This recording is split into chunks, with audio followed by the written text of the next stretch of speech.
Herkese merhaba, Hayatım Örgü Motifistan'a hoş geldiniz. Bugün sizlerle yine şahane bir altıgen motif çalışması yapacağız. Hırkalarınız veya bluzlarınız için değerlendirebilirsiniz.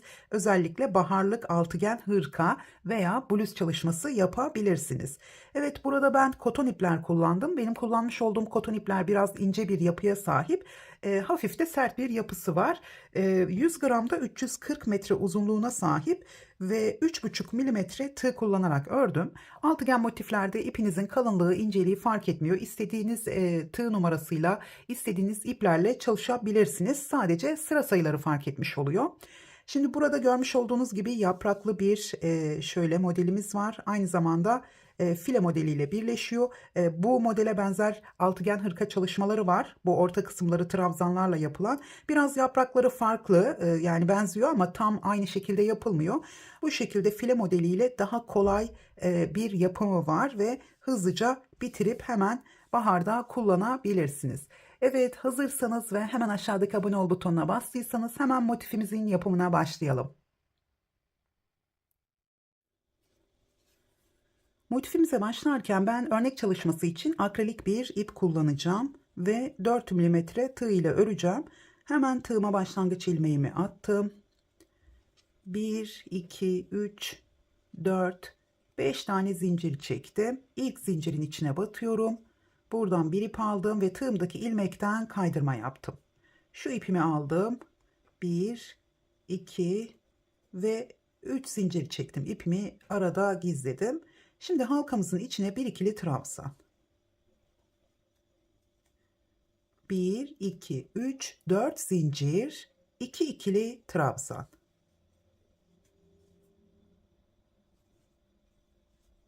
Tekrar 4 zincir, 2 ikili trabzan.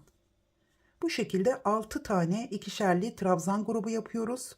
Aralarda 4 zincirimiz var.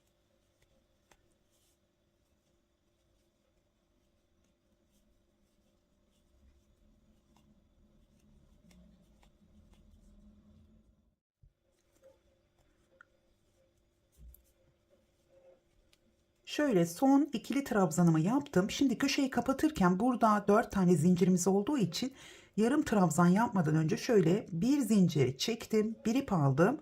Bu defa ikili trabzan yapacağım. Şimdi buradaki ilk zincirin içine battım. Burada çok uzatmadan ikili trabzan yaptım. Yani ortalamamız gerekiyor. Burada bir zincir çektim, bir ip aldım. Buraya battım, ikili trabzan yaptım. Bu şekilde 4 zincir olmuş oldu. Şimdi bir zincir çektim. Hemen bu ilk boşluğumuzun içine batıyorum. Şöyle sık iğne ile trabzan yapacağım. Biraz gevşek bir sık iğne yaptım. Birinci değil, ikinci ilmeğinden battım. Tekrar bir ilmek aldım, uzattım. 2 ilmeğimi tekrar topladım. Şimdi bir ikili trabzan daha yapıyorum.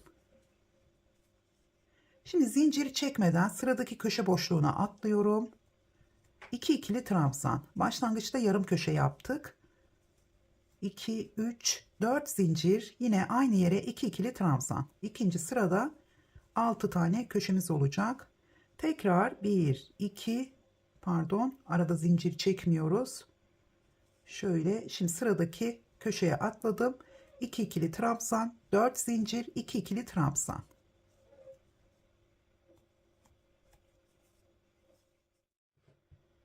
Başladığım yere tekrar geldim. Gördüğünüz gibi burada yarım köşemiz var. Şimdi burada son köşeyi yaptıktan sonra zincir çekmeden yine ilk köşe boşluğunun içine 2 ikili trabzan yapıyoruz.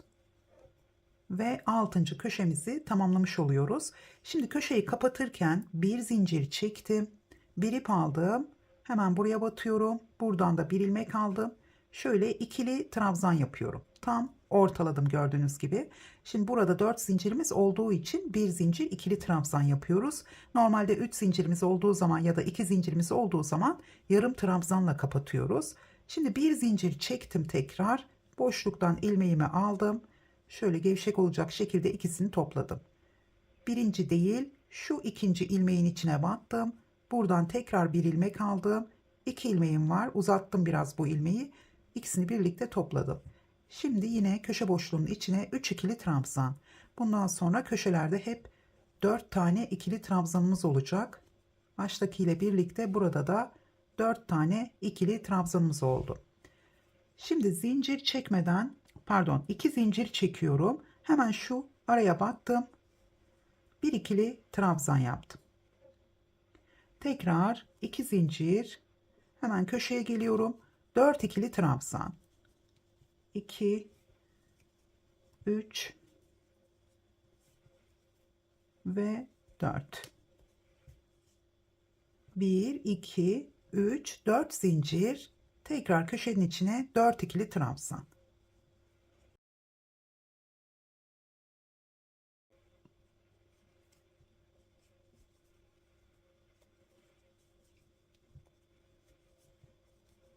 Şöyle dördüncüsü. Şimdi 2 zincir, hemen bu iki köşenin şu aradaki boşluğa batıyorum. Buraya bir ikili trabzan. 2 zincir, tekrar köşemizi yapıyoruz. 4 ikili trabzan, 4 zincir, tekrar 4 ikili trabzan.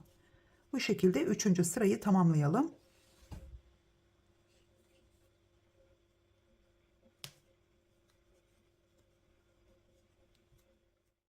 Sırayı tamamladım. Tekrar başladığım yere geldim. Gördüğünüz gibi yine ilk köşemizin içine 4 tane ikili trabzan yaptım.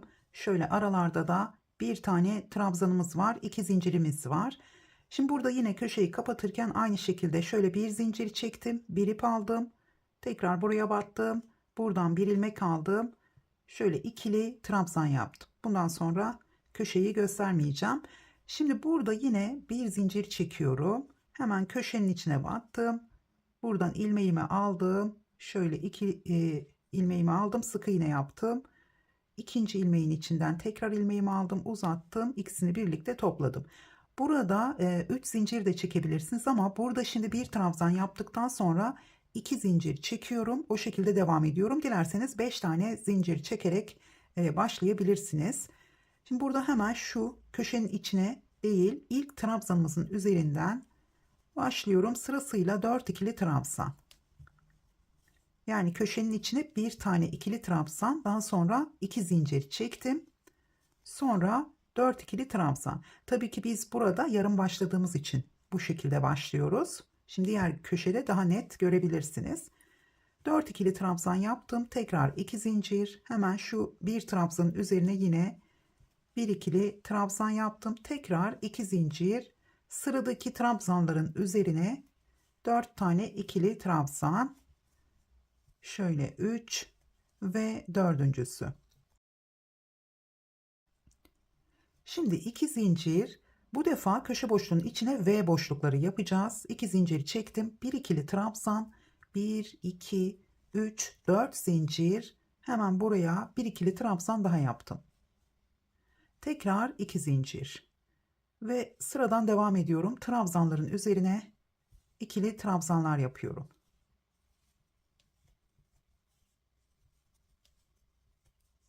İki zincir, tekrar bir ikili trabzan. 2 zincir, tekrar 4 ikili trabzan.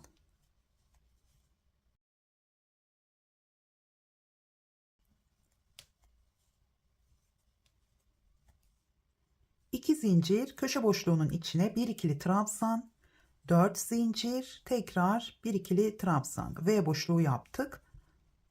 Bir tane V boşluğumuz oldu gördüğünüz gibi, bakın. Şimdi tekrar 2 zincir ve trabzanların üzerinden aynı şekilde devam ediyoruz.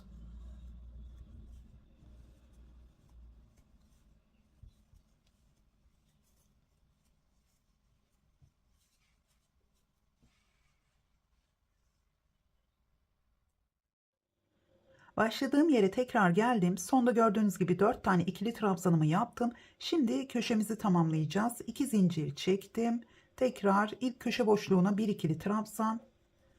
Şimdi bir zincir çekiyorum. Burada V boşluğumuzu kapatacağız. Hemen bir ip aldım. İlk trabzanın üzerine batıyorum. Buradan bir ip aldım.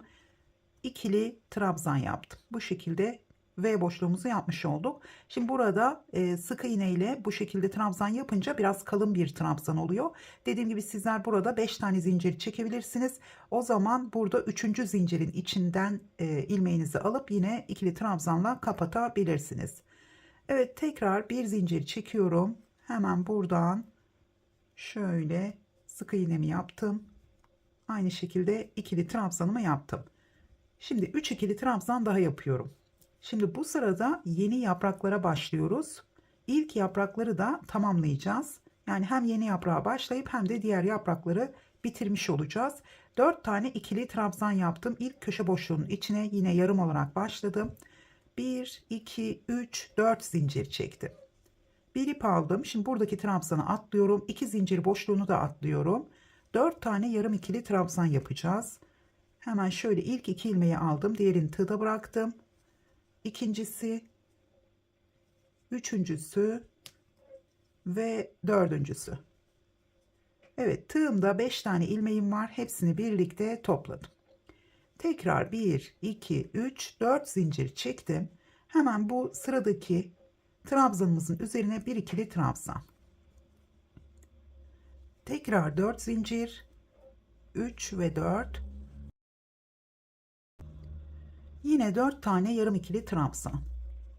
1, 2, 3 ve dördüncüsü.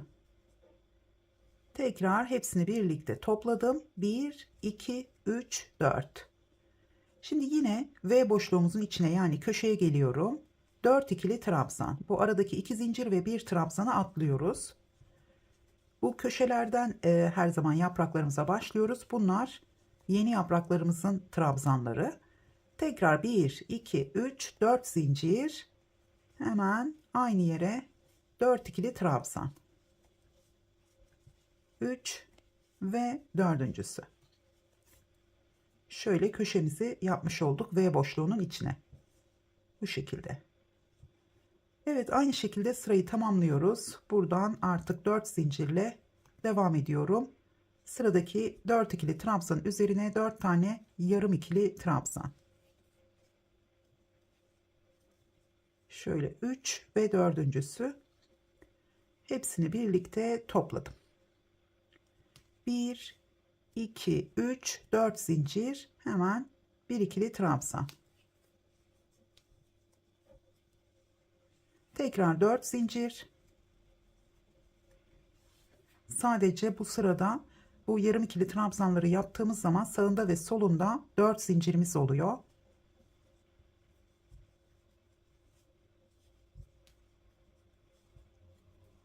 Tekrar 4 zincir.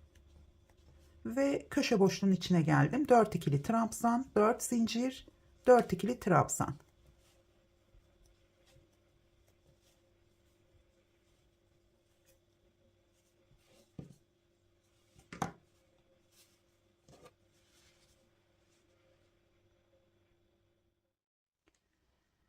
Sırayı tamamladım. Sonda yine gördüğünüz gibi 4 tane yarım ikili trabzanımı yaptım. Böylece ilk yapraklarımızı tamamlamış olduk. 1, 2, 3 sırada yapraklarımızı tamamlıyoruz. Şimdi burada yine 4 zincir çektim. Hemen buraya atlıyorum. V boşluğumuzun, yani köşemizin içine geldim. Tekrar 4 ikili trabzan. Şimdi hep köşe boşluklarına 4 ikili trabzanı yaptıktan sonra bakın burada yeni yaprağımıza başlamış oluyoruz.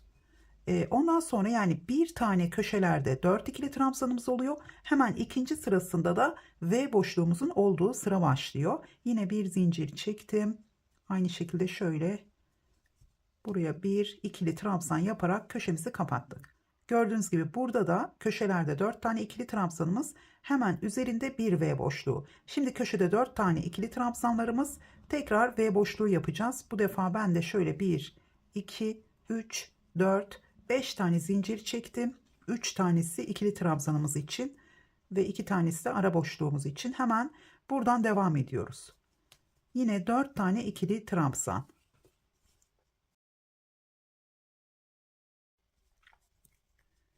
Üçüncüsü ve dördüncüsü.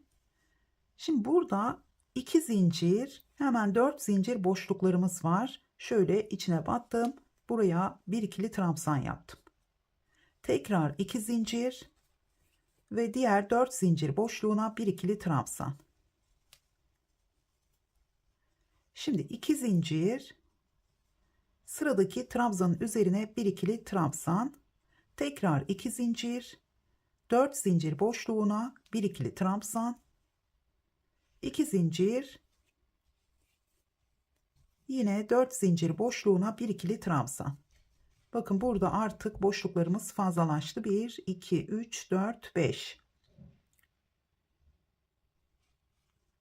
Tekrar 2 zincir ve hatta bir tane daha oluyor. 6 tane kutucuğumuz oldu burada. 4 ikili trabzan yapıyorum.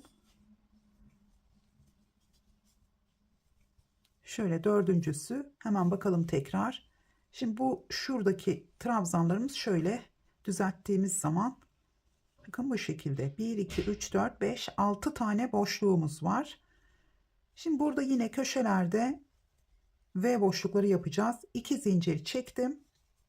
1 ikili trabzan, 4 zincir, yine 1 ikili trabzan, 2 zincir, tekrar 4 ikili trabzan.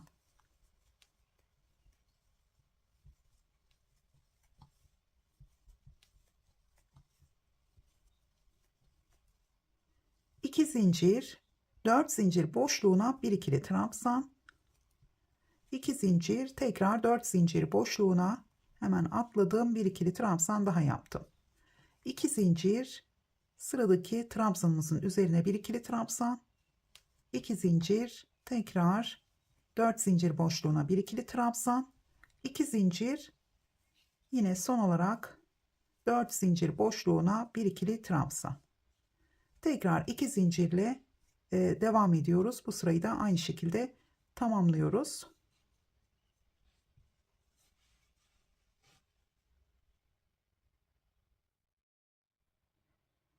Sırayı tamamladım. Başladığım yere tekrar geldim. Şimdi bir alt sırada köşenin içindeki trabzanı zincirle yapmıştık. 5 tane zincirimiz var. Burada gördüğünüz gibi 3 zincirimiz, bir trabzan, 2 zincirimiz de buradaki boşluğa gelen bölüm. Şimdi bu şekilde yaptığımız zaman yarım köşemiz çok belli olmuyor. Yani bizim burada V boşluğu yapmamız gerekiyor. Buraya baktığımız zaman sanki burada bir V boşluğu varmış gibi görünüyor. Buna dikkat etmemiz gerek. Yani sizler buraya eğer zincirle trabzan yaparsanız bir tane köşelere işaretleyici takarsanız daha iyi olur. Buradan çünkü birleştirmenizi yapıp bu şekilde devam edebilirsiniz. Şimdi burada 4 tane ikili trabzanımı yaptım. 2 zincir çektim. Köşe boşluğumuz burası.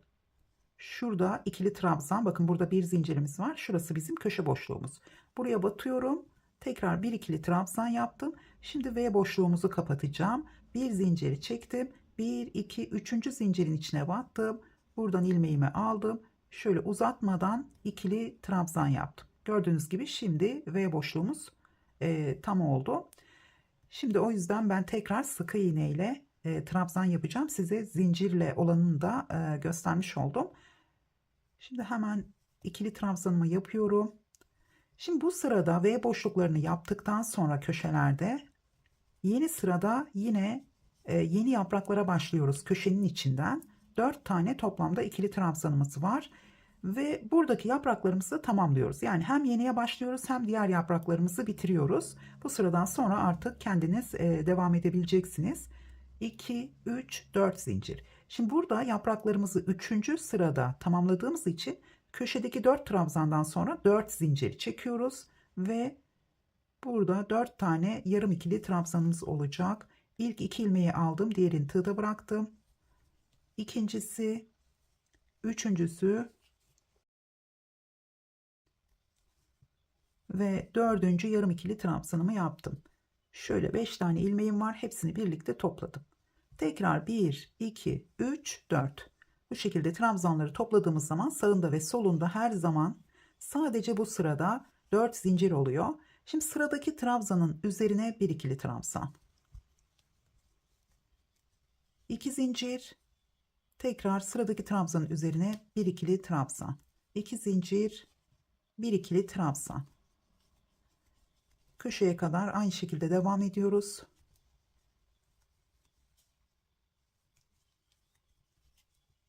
Tekrar 2 zincir. Şimdi burada 4 zincir çekiyoruz. Çünkü yarım ikili trabzanlara başlayacağız. 4 zincirimiz var. Hemen 4 tane yarım ikili trabzan. ve dördüncüsü. Şöyle hepsini toplayalım ve tekrar 4 zincir.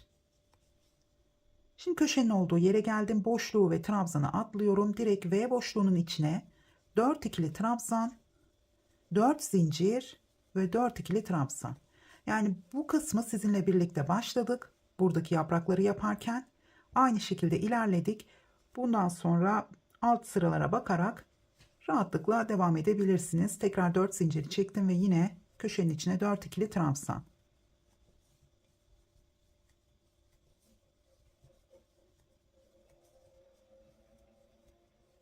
Dört zincir ve yine devam ediyoruz. Burada 4 tane yarım ikili trabzan, tekrar 4 zincir ve ilk trabzanın üzerine trabzanlar yaparak bu sırayı da tamamlıyoruz. Hemen bu sırayı tamamlayalım. Daha sonra kol birleştirmesini göstereceğim.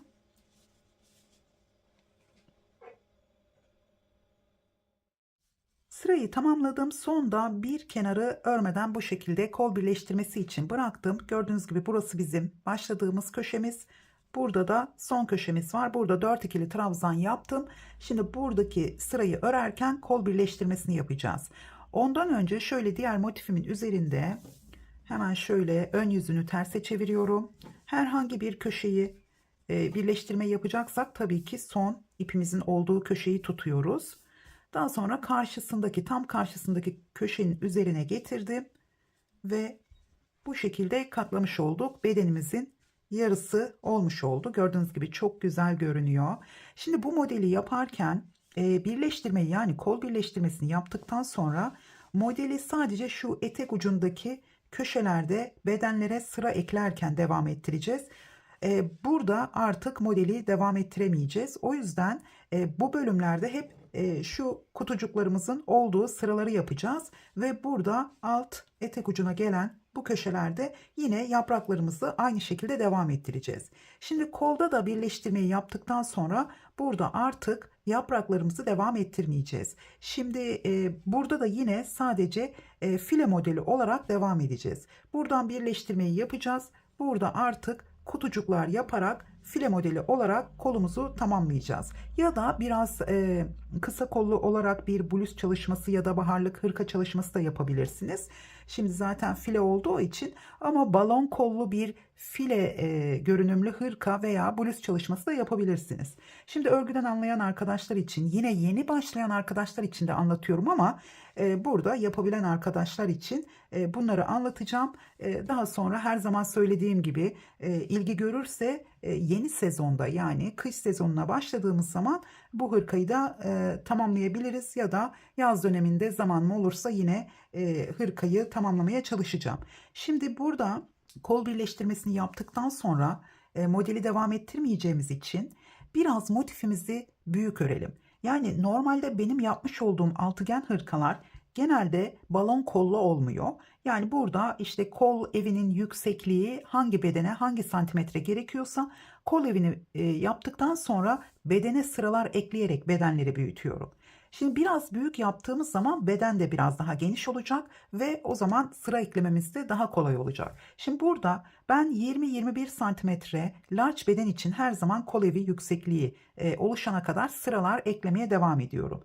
Şimdi burada 25 santimetre olana kadar bu modeli yaparsak zaten file görünümlü, zaten dökümlü bir bluz olması ya da hırka olması daha güzel olur bu modelde. Dolayısıyla large beden için 25 santimetre, medium beden için 23 santimetre, bu şekilde 2 santim aşağıya 2 santim yukarıya çıkarak bedenlere göre burada santim hesabını hesaplayabilirsiniz. Şimdi öncelikle kol birleştirmesini yapalım, sonra bedenlere sıra eklemeyi de anlatacağım. Şimdi burada son köşeye geldim. 4 tane ikili trabzanımı yaptım. Şimdi burada sizin santim hesabınız large beden için anlatıyorum ama sizler kendi bedeniniz için bunu düşünün. 2 santim aşağı olarak düşünün. Eğer S bedense 4 santim daha küçük olarak düşünebilirsiniz. Şimdi ben şu yaprakların bittiği sırada birleştiriyorum. Ama burada diyelim ki 22 santimetrede bu yapraklar bitti. O zaman bunu 25'e tamamlayalım. 25 değil de 26 santimetre olsun. Zaten yaprakların bitmesi 1-2 sıra fark ediyor. Yani fazladan bir sıra ya da 2 sıra örmeniz gerekir. O yüzden burada önemli değil. Yine bu yaprağın bittiği sıralarda eksik olmasın, daha fazla olsun, daha dökümlü olur. Şimdi burada biraz daha tabii ki modeli devam ettirmeyeceğimiz için bu yaprak görünümü fazla olması ve kollarda bu şekilde daha büyük yaptığımız zaman genişliğini, kol evinin yüksekliğini, o zaman biraz daha uzun olmuş oluyor. Yani motif büyüdüğü için kollarımızın bu birleştirme yaptığımız zaman uzunluğu da biraz daha fazla oluyor. Şimdi köşelerde 4 tane zincirimiz var. Burada ben 2 zincir çektim. Yine motifimizi katlayalım. Şöyle ilmeğimin olduğu köşeden tam karşısına getiriyorum. Şöyle katlıyorum. Bu şekilde motifimizi katladık. Şimdi burada ilmeğimi çıkardım. Köşe boşluğunun içinden şöyle ilmeğimi çektim ve tekrar 2 zincir çektim. 4 zincirimiz olduğu için tekrar buraya 4 ikili trabzan yapıyorum. Şimdi burada biraz 4 ikili trabzan yapınca açıklık fazla oluyor. Şöyle ilk 2 trabzanı yaptım. Şu 3. trabzanın üzerine batıyorum. Ya da ikincinin üzerine batalım. İkincinin şöyle arkadan tığımı geçirdim. İlmeğimi buradan çektim. Tekrar burayı 4 ikili trabzana tamamlıyorum köşeyi. Tam ortasında birleştirme yapmış oldum köşede. Şöyle bakın bu şekilde. Şimdi bu arada 4 tane zincirimiz var. 2 zincir çektim ve karşı tarafta şu 4 zincir boşluğuna tığımı bu şekilde tersten geçiriyorum. İlmeğimi taktım, şöyle çektim. Tekrar 2 zincir. Burada çok sıkı yapmayalım bu ilk zinciri. Tekrar 2 zincir çektim. Buraya geliyorum. Şimdi buradaki 4 tane ikili trabzanı toplayacağız. Yarım ikili trabzan yapıyorum. 3 ve dördüncüsü, hepsini birlikte topladım. Şimdi yine 4 zincirimiz var. Önce 2 zincir çektim.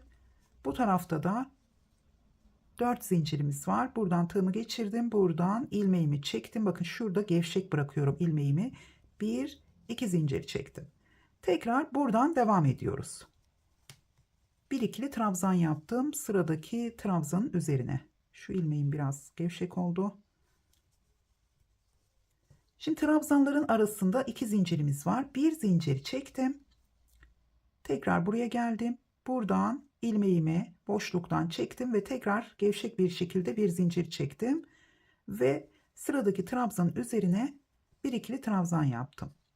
Tekrar bir zincir, boşluğa battım. Buradan ilmeğimi çektim. Tekrar bir zincir, sıradaki trabzanın üzerine bir ikili trabzan. Şimdi aslında şu şekilde de bu kutucukların olduğu yere, yani 2 zincir çekip sadece trabzanların üzerinden de birleştirebiliriz. O zaman arada şöyle 2 zincir boşlukları olacak. Onu da deneyelim. Hangisi daha güzel görünüyorsa o şekilde yapabilirsiniz. Şimdi burada yeniden başlamış oluyorum. Bir ikili trabzan yaptım. Şuraya kadar aynı devam edeceksiniz. Bu 4 zincir çektiğimiz şu 2 zincir, sonra buraya bağladık. Sonra 2 zincir, buraya geldik. 2 zincir, ilk trabzanı yaptıktan sonra bu trabzanın üzerine de şimdi devam ettiğimiz gibi yapabilirsiniz. Şöyle, şimdi ben şu sıradaki trabzandan devam edeceğim. Burada kutucuğun içinden birleştirme yaptık ama şimdi şuradan tekrar tersten trabzanın üzerinden ilmeğimi kaydırdım. Şimdi 1 2 zincir çektim. Tekrar buraya geliyorum. Bir ikili trabzan yaptım. Tekrar ilmeğimi çıkardım. Sıradaki bakın boşluktan değil trabzanın üzerine batıyorum. Yani bunu baştan itibaren böyle yaparsanız 2 zincir, tekrar buraya geldim. İkili trabzan yaptım. İlmeğimi çıkardım. Yine şimdi hangisi daha düzgün duruyorsa sizler de o şekilde yapabilirsiniz. Yine 2 zincir çektim. Şimdi burada yarım trabzanlara başlıyorum. Şöyle. Burada 2 zincirimiz yok. Yarım trabzanlardan önce 2 zincir çektim. Son trabzanı birleştirdikten sonra burada sırada 4 zincir boşluğuna bu şekilde boşluktan ilmeğimi çektim. Tekrar 2 zincir. Şimdi yarım trabzanları yapabiliriz. Şöyle 3 ve dördüncüsü. Hepsini birlikte topladım. Yine 2 zincir çektim. Şimdi bakalım. Çok fark görünmüyor, sanki aynı şekilde görünüyor. Bakın şu kısımdakiler, şu ilk ikisi boşluktan ilmekleri çektiğim kutucuklarımız, şurası. Şimdi buradan itibaren de sadece trabzanların üzerinden ilmeklerimi çektim. İkisi de aynı şekilde görünüyor. Fark etmiyor. Yani bence boşluktan çekerseniz kafanız karışmaz. Çünkü buradaki 4 zincirleri boşluklardan çekmemiz gerekiyor. O zaman hem trabzanın üzerinden çekince burada hem boşluğa hem trabzanın üzerinden ilmeği çekerseniz karıştırabilirsiniz. O yüzden hep bir zincir boşluktan bir zincir trabzan, bir zincir boşluğun içinden bir zincir tekrar trabzan. Çok farklı olmadı gördüğünüz gibi. Güzel bir birleştirme oldu. Ben burayı sökmeyeceğim. Böyle devam edeceğim. Şimdi 2 zincir çektim. Yine burada 4 zincir boşluğundan tığımı geçirdim ve ilmeğimi çektim. Tekrar 2 zincir. Şimdi köşe boşluğuna, şu boşluğu atladım. Köşenin içine geldim. 4 ikili trabzan yapıyoruz. Önce 2 tane yapıyorum. Sonra ilmeğimi çıkardım. Buradaki ikinci trabzanın üzerine battım. Üçüncüye de batsanız olur aslında. Şimdi üçüncü ve dördüncü ikili trabzanı yapıyorum. Evet, şimdi köşemizi yapacağız. Önce 2 zincir çektim. İlmeğimi çıkardım. Köşe boşluğundan bu ilmeğimi çektim. Tekrar burada şimdi 2 zincir çekmeyeceğim. Bir ip aldım. İkili trabzan yapacağım. Şöyle ikili trabzan yaptım. Tam köşenin olduğu yerde birleşti. Ben biraz ilmeğimi gevşek bırakmışım. Buradan batıyorum. Bir ikili trabzan yaptım. Evet, köşemiz tam şöyle hepsinin şöyle birleştirme yapmış olduk. Burayı tekrar göstereyim. Şöyle yapalım. Şimdi burada dördüncü trabzanımı tamamladım. Yarım köşemizin içine. Önce 2 zincir. Sonra ilmeğimi çıkardım. Buradaki köşe boşluğundan şöyle çektim.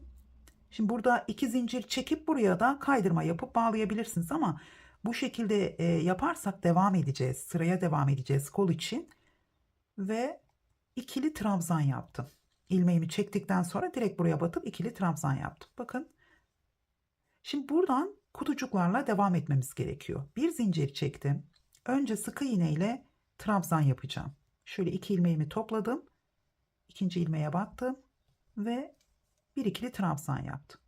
Şimdi burada kutucuklarla devam edebilmemiz için gördüğünüz gibi şurada acaba burada yaprağı devam ettirebilir miyiz? Benim de şu anda aklıma geldi. Burada yaprağı köşeler olmadığı için biraz zor olur. Şöyle devam edeceğim. 2 zincir. Şimdi 2 zincir çektim. Bir ikinci trabzanın üzerine burada köşenin de şu arada boşluğu var. Bir ikinci trabzanın üzerine batıyorum. Şöyle bir kutucuk olmuş oldu şu şekilde. Tekrar 2 zincir, bir tane atladım. Diğer trabzanın üzerine bir ikili trabzan. Tekrar 2 zincir. Bu 4 zincir boşluğuna aynı şekilde ikili trabzan. 2 zincir, yine buraya atlıyorum. 4 zincir boşluğuna bir ikili trabzan. Tekrar 2 zincir. Bakalım bu sırayı yapalım sona kadar. Ben de şimdi ilk defa yapıyorum. Hep böyle motiflerin sadece anlatımını yapacağım diyorum. Sonra dayanamıyorum sizden gelen soruları görünce tekrar böyle anlatmak istiyorum ama gerçekten hırka örmesi ya da büyük bir şeyi tamamlayıp videosunu çekip paylaşmak çok uzun zaman alıyor. O uzun zaman içerisinde de insan rahatsızlanabiliyor, farklı bir işi çıkabiliyor. O yüzden çok uzun sürüyor. Birçok yapmış olduğum altıgen hırkaları gerçekten takip ederseniz eğitim niteliğinde oldu biraz. Şimdi bakın buraya geldim. Tekrar sırayı tamamlıyorum. Burada hep aynı yaptım. 2 zincir, 1 ikili trabzan, 4 zincir boşluğunun olduğu yere geldiğimde 2 zincir, 4 zincir boşluğunun içine yaptım. Tekrar 2 zincir ve buraya geliyorum 4 zincir boşluğuna. Tekrar 2 zincir ve 1 2. Buraya geldim. Tekrar 2 zincir. Burada da yine şöyle bir, şurada nasıl yapmıştık? Şu ikisini de atlıyorum. Köşe boşluğunun içine geldim. Ya da bunu 3. trabzanın üzerine de yapabiliriz burada. Şöyle 1 2 3. trabzanın üzerine yapacağım. Çünkü köşede 2 zincirimiz olduğu için şu köşede. Şimdi burada bir tane atlıyorum. Şu köşenin ortasına gelsin. Yani boşluğun ortasına geldi. Tekrar 2 zincir çektim. Bu ilk trabzanımızın şöyle üzerine battım ve kaydırmayla kapattım. Buradan devam ederken dediğim gibi 5 tane zincirle 2 3 4 5 ya da zincirler belli olmasın derseniz bu şekilde trabzan yapıp tekrar 2 zincirle devam edebilirsiniz. Yani ben bu şekilde yapıp file şeklinde tamamlamayı tercih ederim. Burada çünkü modelimizi devam ettirsek, şu anda hızlıca düşünüyorum. Buradan yaprakları devam ettirsek böyle birleşmiş olacak. Yani açılma, bu ortada çok zincirimiz olmadığı için, açılmadığı için, arttırma yapmadığımız için artık burada model devam etmeyecek. Evet. Bu şekilde file modelimize devam ediyoruz. Şöyle başlangıcı göstermiş oldum. Şimdi burada kapattıktan sonra file modeli nasıl devam ediyorsak, bu beden kısmında da bluz yapmak isterseniz her iki taraftan da file modeline devam edip şu köşelerde yaprak modeline devam edeceksiniz. O yüzden model tamamen bozulmayacak aslında. Sadece şu yukarıdaki bölümler file olmuş olacak.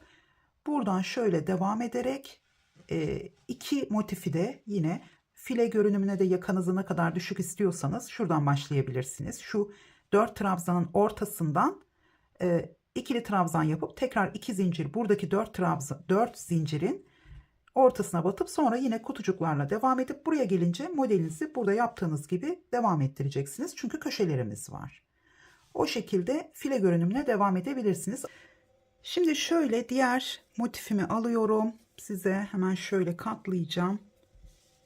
Şöyle 2 tane motifinizi ördükten sonra karşılıklı koyuyorsunuz bu şekilde.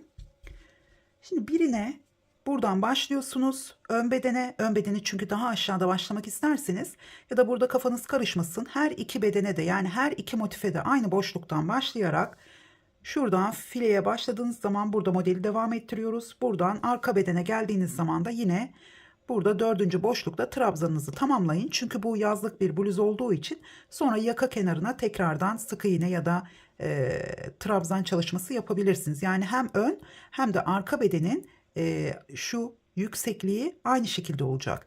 O zaman iki motifi de aynı yerden başlayabilirsiniz. Diğer altıgen hırkaları izlemediyseniz hep özellikle bu bölümü anlatıyorum. Yani buradan başlayacaksınız her iki motife de.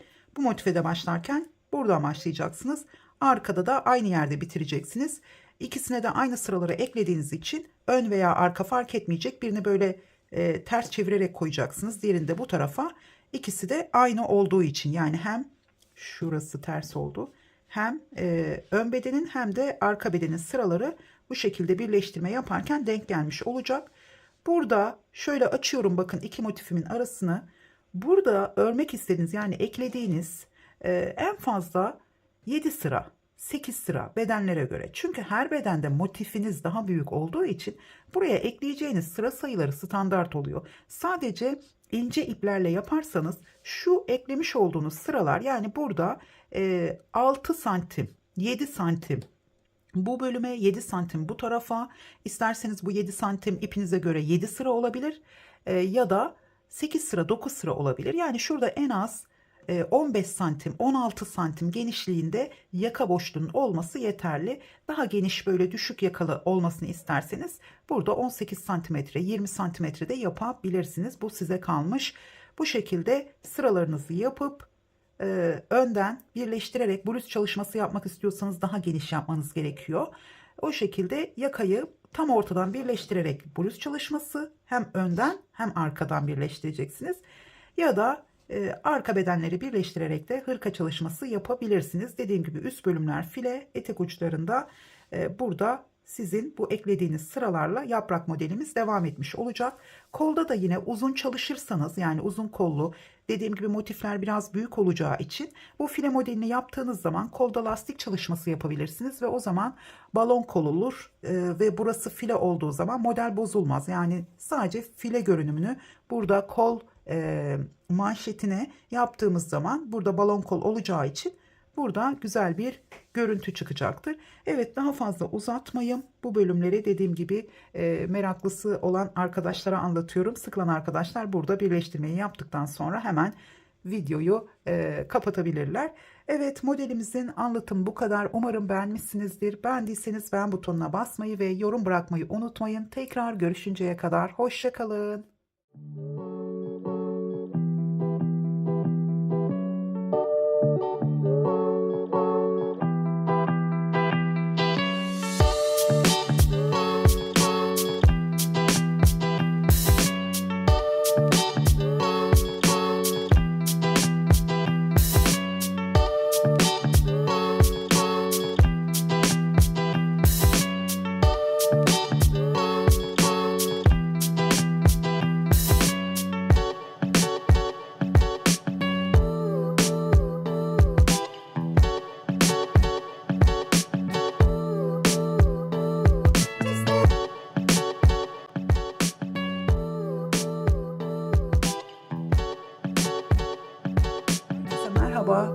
sizlerle daha önce motif anlatımını yapmış olduğum bu yapraklı baharlık altıgen hırka çalışmasını tamamlayacağız. Birçok arkadaş birinci videoyla hırkaları yaptılar, tamamladılar kolaylıkla. Zaten kolay bir hırka yapımı. Daha önce hiç altıgen hırka yapmayan arkadaşlar elbette yapamamıştır ama bazı videoları burada hemen kısaca söylemek istiyorum. Yeni başlayanlar için çekmiyorum. Bazı videoları da örgüden anlayan arkadaşlar, orta seviyedeki arkadaşlar için çekiyorum. O yüzden her videomu sadece yeni başlayanlar olarak değerlendirmenizi istemiyorum. Eğer bu hırkayı birinci videoda yapamadıysanız sizler daha başlangıç seviyesindesiniz demektir. Ya da altıgen hırka mantığını daha önce hiç çalışmadıysanız tabii ki sizler için zor olmuştur. Yoğun istek üzerine hırkayı sizlerle tamamlayacağız. Şimdi ben burada 2 tane motif çalışmamı ördüm. Birinci videoda 2 yaprak üzerinden hem modelin anlatımını yaptım hem de kol birleştirmesini gösterdim. O yüzden burada onlara yer vermeyeceğim. Ben 2 tane bu şekilde motifimi tamamladım ve kol birleştirmesini yaptım. Orada katlamayı da gösterip, yani şu birleştirmeyi birlikte yapmıştık. Şimdi burada ben large beden için çalışıyorum. Her zaman söylediğim gibi bütün large bedenler aynı santimetreye sahip olmayabilir. O yüzden sizler ölçerek devam edeceksiniz. Bir tane de bu hırkadan Alize Angora Gold ipiyle ördüm. Onu 3,5 milimetre tığ kullanarak elimi gevşek tutarak ördüm. Burada 8 tane yaprak yaptım Alize Angora Gold ile. Hemen onun da resimlerini görüyor olacaksınız. Şimdi 8 tane yaprak yaptım. Burada bu ipim 100 gramda 300 metre uzunluğuna sahip. Şöyle göstermek istiyorum. 50 gramda 150 metre uzunluğuna sahip. Lanoso'nun Braze ipi, ayrıca %70 pamuk, %30 da viskoz olarak çok güzel kendini bırakan, böyle üzerinize yapışmayan çok dökümlü bir yapıya sahip. Şimdi burada 4 milimetre tığ kullandım. Eliniz çok gevşekse 3,5 milimetrede kullanabilirsiniz aynı iple örmek isterseniz, ya da Alize Cotton Gold gibi iplerle de yine 4 milimetre kullanarak örerseniz böyle biraz daha kendini bırakan dökümlü bir yapısı olur. Şimdi burada kullanmış olduğum ip ve tığ numarasına göre 7 tane yaprakla kol bölümünü tamamlamış oldum. Hemen size ölçüleri vereceğim. Şu 7. yaprağın şu son sırasında, yaprağı topladığımız sırada birleştirmeye başladım burada köşeden. Köşede de yeni yaprak başlıyor zaten. Burada birleştirmeye başladım. Bakın şu son sırada. Zaten 6 yaprakta yapsanız, 8 yaprakta yapsanız bu sırada birleştirme yaparsanız daha kolay olur. Şimdi burada hemen size kol genişliğini vermek istiyorum şöyle. Şimdi burada benim şöyle 19 santimetre ama ipim çok salaş. Yani 20-21 santimetre oldu aslında. Çünkü ipim çok fazla esniyor gördüğünüz gibi. 21 santimetre oldu. Bu hırkada normal kol evinizden 1-2 santimetre büyük yaparsanız daha güzel olur. Çünkü yazlık bir hırka çalışması ya da bluz olarak da birleştirebilirsiniz. Şimdi burada bedenimizi sıralar ekledim. Burada ben ipimin yetip yetmeyeceğini bilmediğim için, çünkü toplamda 300 gram ipim var. Burada toplamda 1, 2, 3, 4, 5 sıra ekledim. Alize Angora Gold ile ördüğüm zaman da 6 sıra ekledim. Large bedene rahatlıkla oldu. Hemen şöyle santim hesabında vermek istiyorum. Şimdi arka bedene sıraları eklerken etek ucunda burada yapraklara tekrar devam ediyoruz. Sadece burada. Bakın burada ve burada yaprakları yapmaya devam ediyoruz. Buranın genişliği birleştirme yapmadan önce şöyle 26 santimetre oldu. 25 26 tabii ki birleştirme yaptıktan sonra önde yine ön bedene sıra ekleyeceğiz. Şimdi burada hemen şöyle göstermek istiyorum, bakın. Burada nasıl başladığımızı şuradan başlayacağım. Şimdi her iki motifte de bu hırkayı yaparken aynı şekilde başlayabilirsiniz. Yani birebir aynı şekilde başlayabilirsiniz. Çünkü ön ve arkada yakayı aynı yerden başlıyoruz. O yüzden bu motifimizin önü arkası aynı yere gelmiş oluyor. Her ikisinde de yaprağın bu bölümünden başlayacağız. Önde de, ön bedende de veya arka bedende de aynı yerde bitireceğiz. O yüzden şöyle gösterecek olursam, bakın burada İkisi de aynı şekilde, o yüzden motifleriniz karışmayacak. Yani her iki motifi de aynı tarzda bitirdiğiniz zaman kollarımız karşılıklı gelmiş olacak. Şimdi hemen buradan göstermek istiyorum. Şöyle.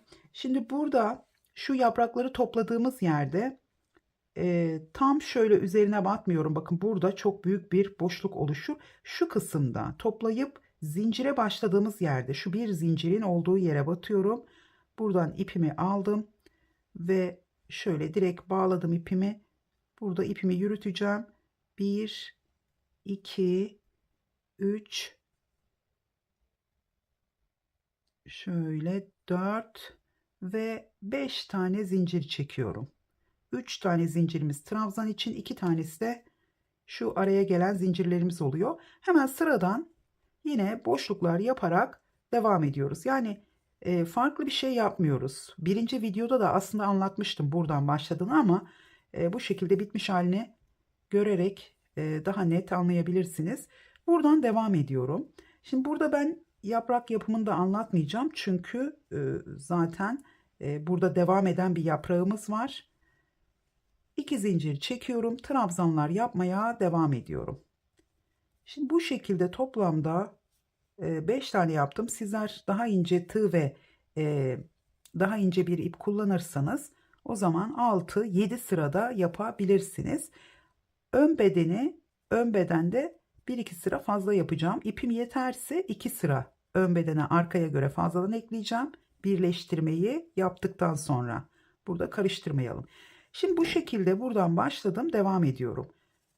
Buradan devam edeceğim. Burada yaprağımıza devam edeceğim. Aynı şekilde burada alt beden şöyle tekrar ön bedene dönüyorum.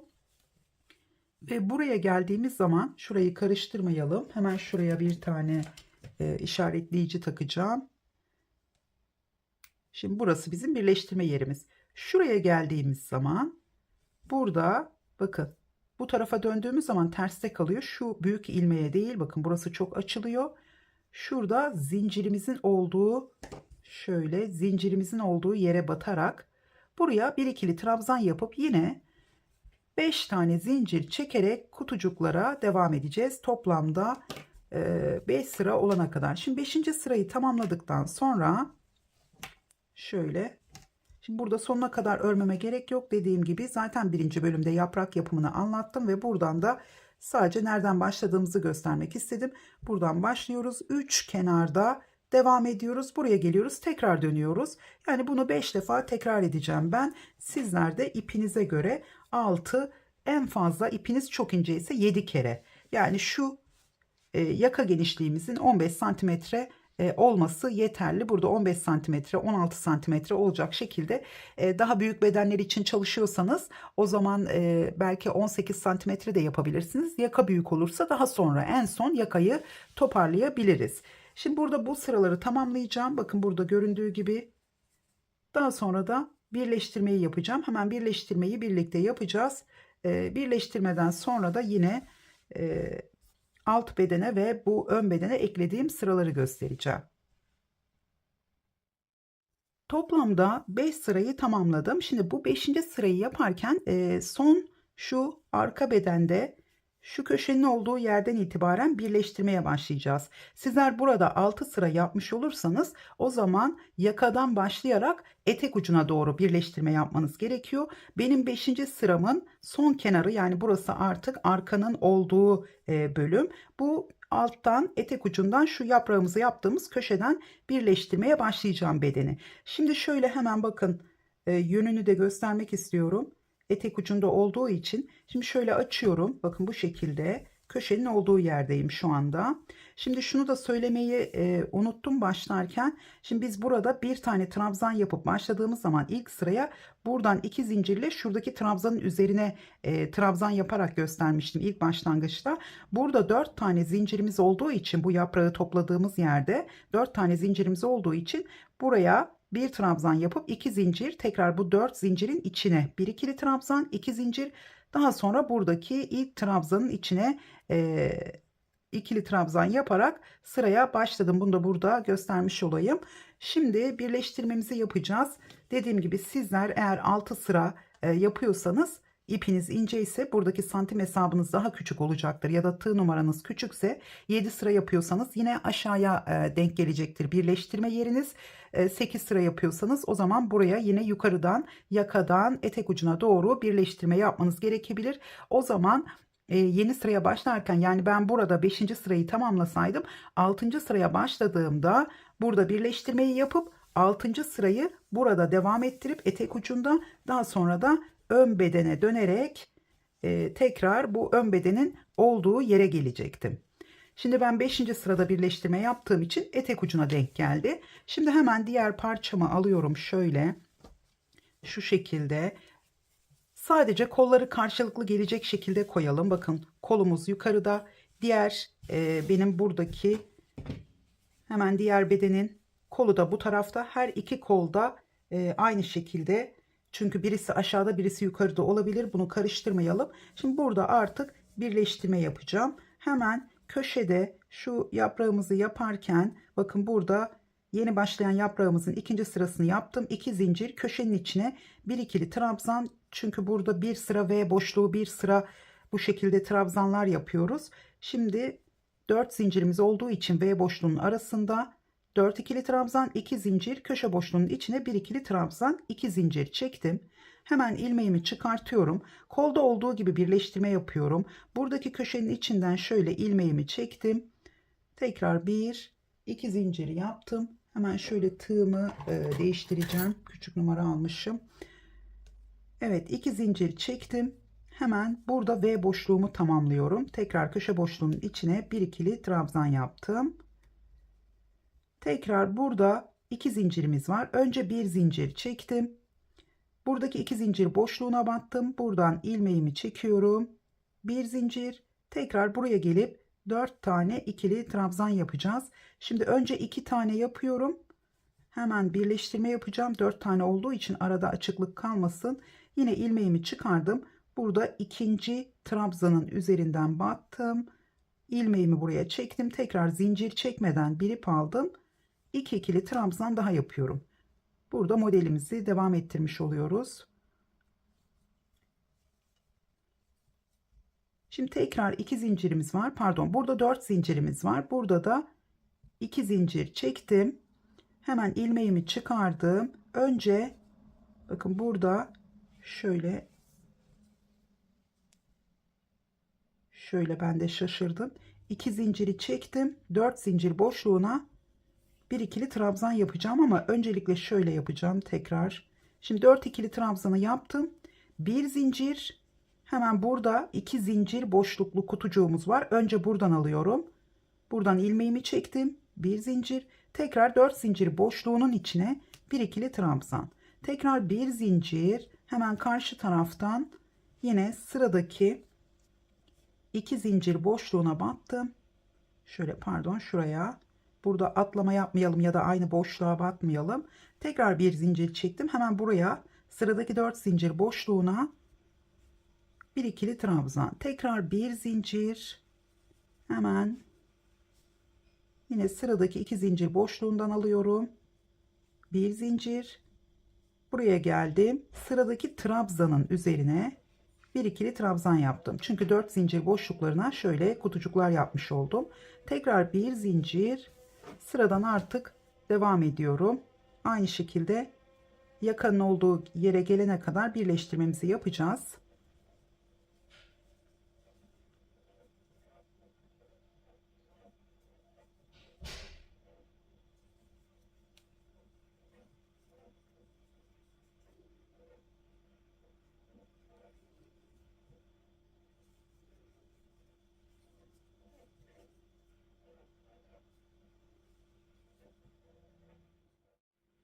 Evet, son boşluğun olduğu yere geldim. Şimdi burada son trabzanımı yaptım. Bir zinciri çektim. Önce karşı taraftaki son boşluğun içine şöyle batıyorum. Buradan ilmeğimi aldım. Tekrar bir zincir çektim. Şimdi burada 1 2 3. zincirin içine bir ikili trabzan yapıyorum. Tekrar zincir çekmeden şöyle ilmeğimi çıkardım. Bu karşı tarafta da 1 2 3. zincirin içine bu taraftan battım. İlmeğimi tekrar buraya çektim. Şimdi bir zincir çekip ipimi kesiyorum. Şimdi sizler yukarıdan buradan birleştirmeye başlarsanız o zaman mesela bu tarafta olabilirsiniz. O zaman burada 3 zincir çekip ilmeğinizi çıkartıp buradaki 3. zincirin içinden çekip sonra yine bir zincir çekip şu boşluğa bağlayıp daha sonra buraya bir ikili trabzan yaparak, yani şu başlangıcı ilk başladığınızda birleştirmeniz gerekiyor. Şimdi bizim burada kapanışta yaptığımız gibi, çünkü önce buraya bir zincirle burada yine zincirimi çektim, buraya birleştirmemi yaptım, tekrar buraya bir trabzan yapıp ilmeğimi çıkartıp buradaki trabzandan çekip daha sonra bir zincir çekerek ipimi kestim. Evet, şöyle birleştirmemize bakalım. Bu şekilde oldu. Çok güzel. Hiç belli olmuyor gerçekten. Şöyle hemen ön yüze çevirelim. Şimdi burada artık toplam genişliğimize bakalım. Şimdi modelimiz yapraklı olduğu için 1-2 santim dediğim gibi kol evlerini daha büyük yapın. Çünkü burada bu yaprakları devam ettirmemiz, birleştirme yaptıktan sonra devam ettirmemiz biraz daha zor oluyor. O yüzden önemli olan bedene sıralar eklerken yaprağı devam ettirerek hırkamızın boyunu biraz daha uzatabiliyoruz. Yani hem biraz bu kolda 1-2 sıra, yani sizin kol eviniz 20 santimse 22 santimetre yaparak bedene de pay vermiş oluyoruz. Hem de bedene eklediğimiz bu sıralarla yine burada modeli devam ettirerek hırkanın boyunu uzatmış oluyoruz. Şimdi şu arkada birleştirme yaptığımız buradaki yapraklara artık devam ettiremeyeceğiz. Sadece yine etek ucuna ve bedene sıra eklerken bu iki kenardaki, ön bedendeki iki köşedeki yaprağı devam ettireceğiz. Burada da zaten en fazla 2 sıra yapacağım ben. Daha sonra da şu kenar sıramızı yaparak tamamlayacağız. Yani 3 sıraya tamamlayacağız. Şimdi burada şöyle başlayacağım. Şimdi şöyle çeviriyorum.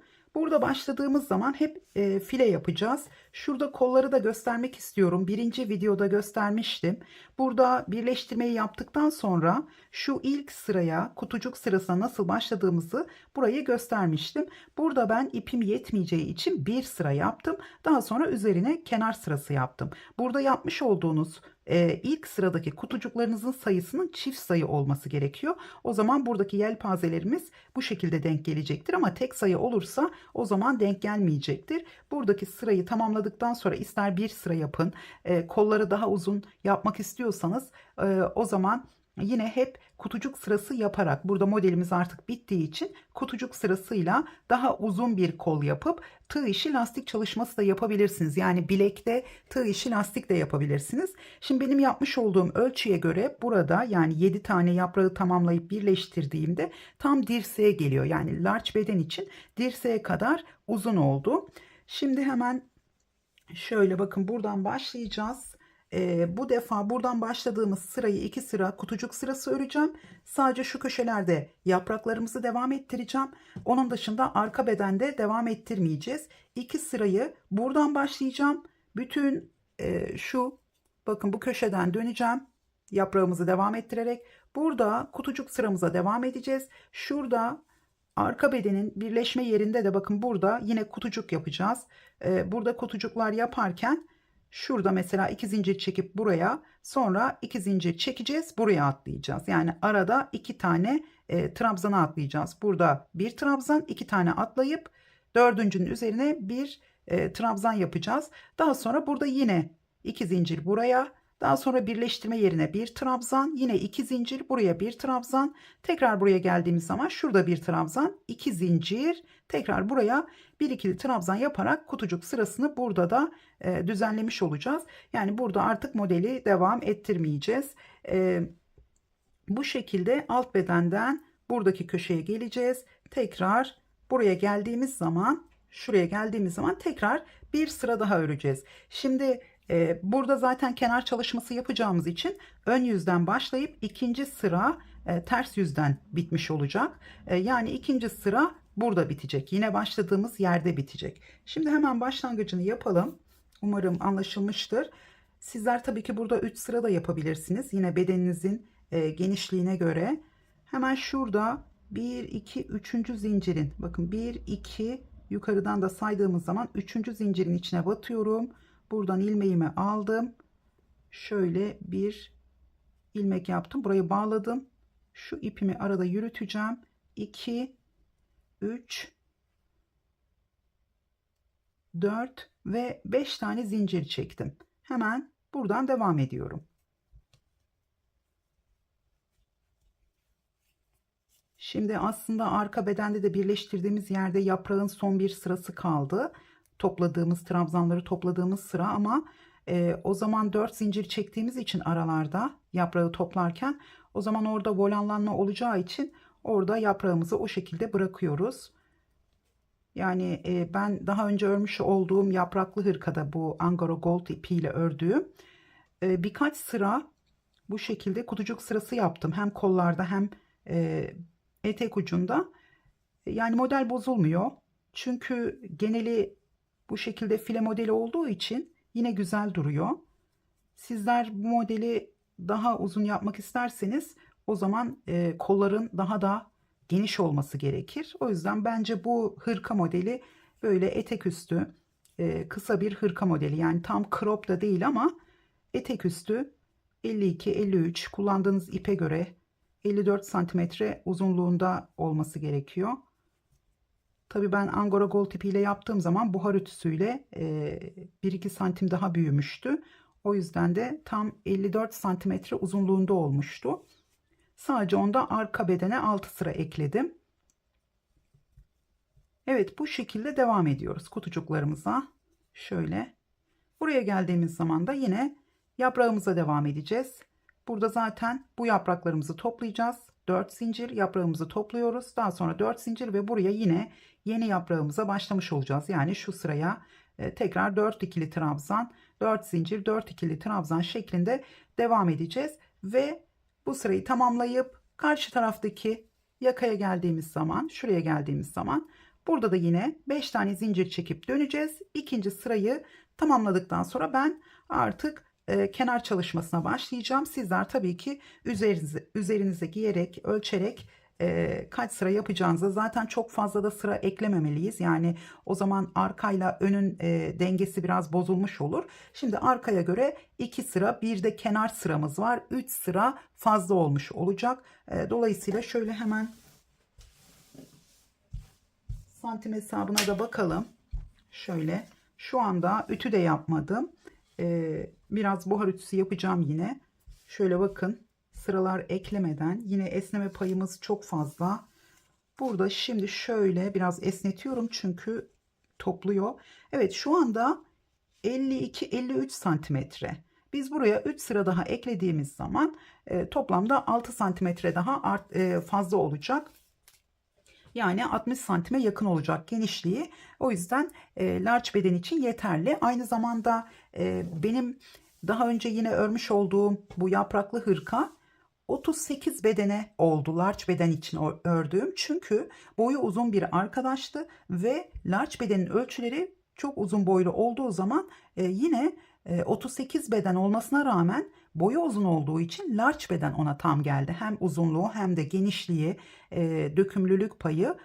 O yüzden her zaman söylüyorum, beden veriyorum ama yine de üzerinize ölçerek ilerlerseniz, yani mantık yürüterek sıralar eklerseniz daha iyi olur. Evet, burayı tamamlayacağım. Kenar çalışmasını göstermek için tekrar geliyorum.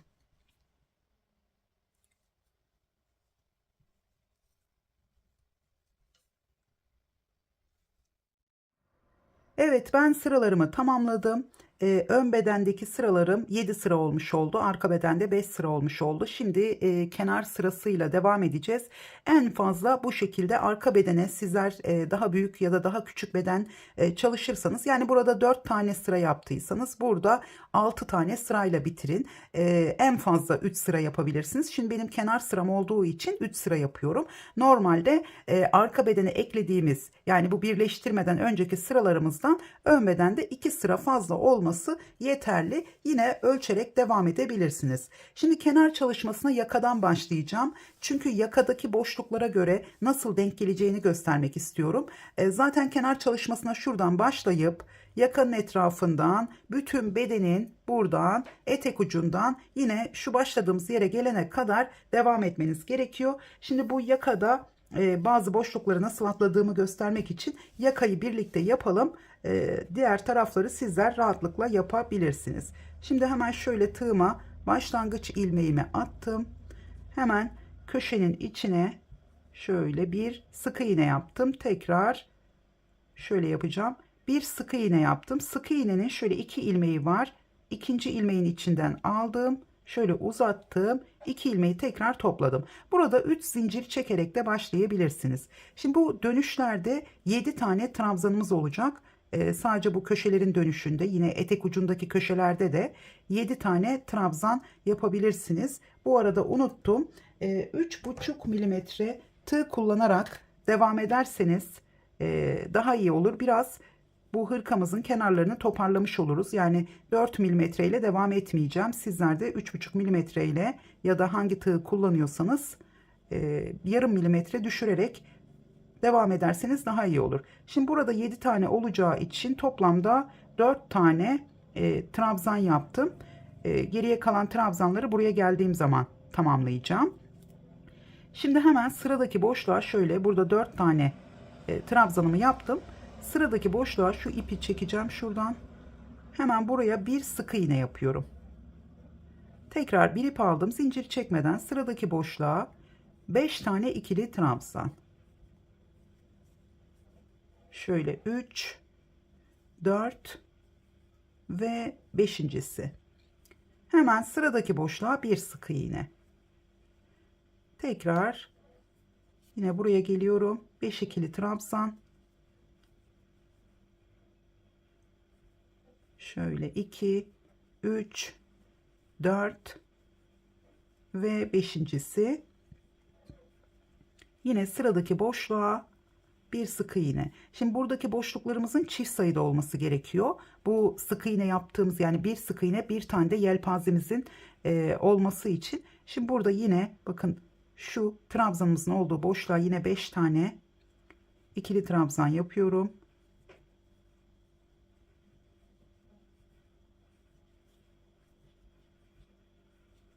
Şöyle 4 ve 5.'si. Şimdi burada hemen bu sıradaki boşluğa atlıyorum. Bir sık iğne. Şimdi tekrar burada trabzanlarımız var. Burada hemen şu 4 tane olduğu için şu üçüncünün üzerine batacağım. 5 tane bu trabzanın üzerine yine ikili trabzan yapacağım. Boşluk olmadığı için burada trabzanın üzerine yapıyorum. 3, 4 ve 5.'si. Şimdi burada köşe boşluğumuz var. Bakın burası. Hemen buraya bir sık iğne.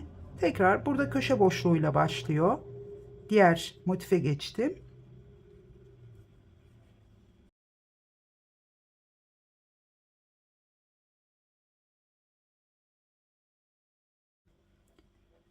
Şöyle 5. ikili trabzanımı yaptım. Yine 4 tane trabzanımız var. Hemen burada ikinciye ya da üçüncünün üzerine bir sık iğne. Bunu boşluk olarak kabul ediyoruz.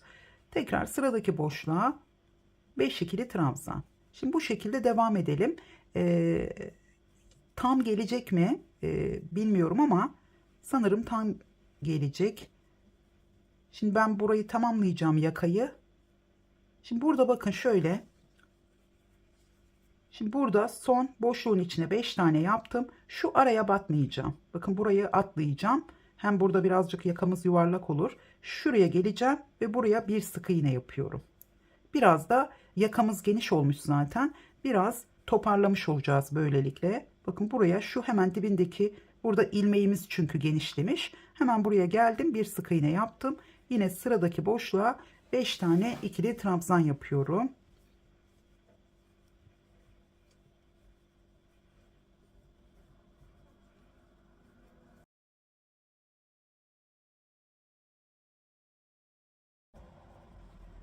Şimdi tam birleştirme yerine nasıl denk geldiğine bakacağız. Ona göre zaten ilerleyecek. Şöyle 3, 4 ve 5.'si. Şimdi burası birleştirme yeri. Motifimizin arkada birleştirdiğimiz yere geldim. Son boşluğun içine bir sık iğne denk geldi. Bu şekilde. Şimdi buradan itibaren artık sadece diğer yakanın olduğu yere, yani tam köşeye denk gelmesi gerekiyor bir tane yelpazemizin. Onun nasıl denk geleceğini görmek istiyorum. O yüzden Burayı birlikte bitireceğiz. Şöyle 5, yine bir sık iğne. Şimdi ben hızlıca oraya kadar öreceğim.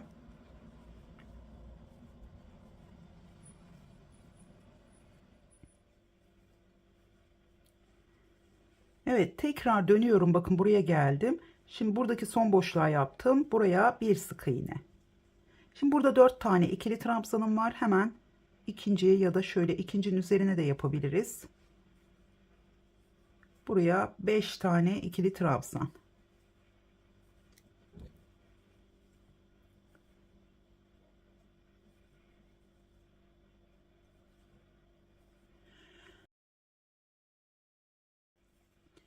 Tekrar burada köşeye geldim. Köşenin içine bir sık iğne. Sıradaki köşenin içine 5 tane ikili trabzan. Şimdi burada bir tane artacak sanırım. Yani bir boşluğumuz şu diğer yakanın olduğu şu köşeye yelpazenin gelmesi gerekiyor. Hemen şöyle bakabiliriz yaklaştığımız zaman. Şimdi burada yelpazemiz var. Burada sık iğne, burada yelpaze. Şuraya atlayacağız köşenin dönüşünü. Burada yelpaze, burada sık iğne, yelpaze, sık iğne. Burada yine. Evet, gördüğünüz gibi bu sonuncuya sık iğne geliyor. Burada birazcık şimdi şöyle yapmaya çalışacağım. Şimdi buradaki trabzanları şimdi şu köşenin içine yapacağım. 2, 3, sonra şu ilk trabzanın üzerine yapıyorum 2 tane. Bu trabzanlara atlayacağım burada. Burada bir tane eksiltme yapıyorum. Şöyle 3 tane boşluğun içine yaptım. 2 tane de trabzanın üzerine yaptım. Şuraya geliyorum. Normalde buraya sık iğne yapmam gerekiyordu. Şu boşluğa geliyorum. Çünkü tam köşeye denk gelmesi için. Şimdi buraya bir sık iğne yaptım. Şuraya atlayacağım. Buraya yine 5 tane, bakın şöyle. Hem buraya sık iğne yaptım hem şu araya yapmıyoruz.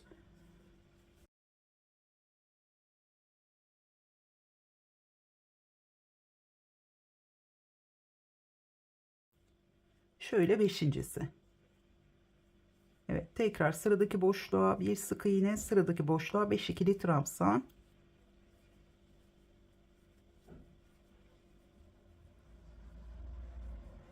Evet, gördüğünüz gibi sonda bu şekilde 2 tane boşluğumuzun olması gerekiyor. Şimdi ben burada bir tane eksiltme yapmış oldum.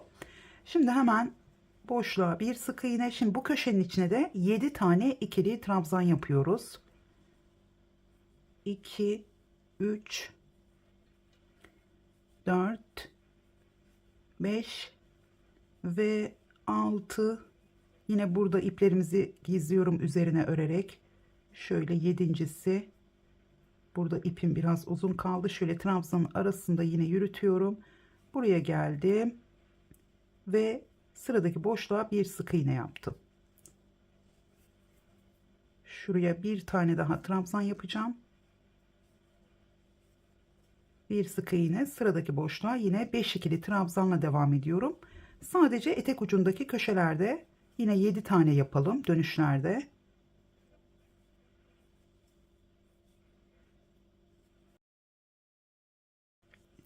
Evet.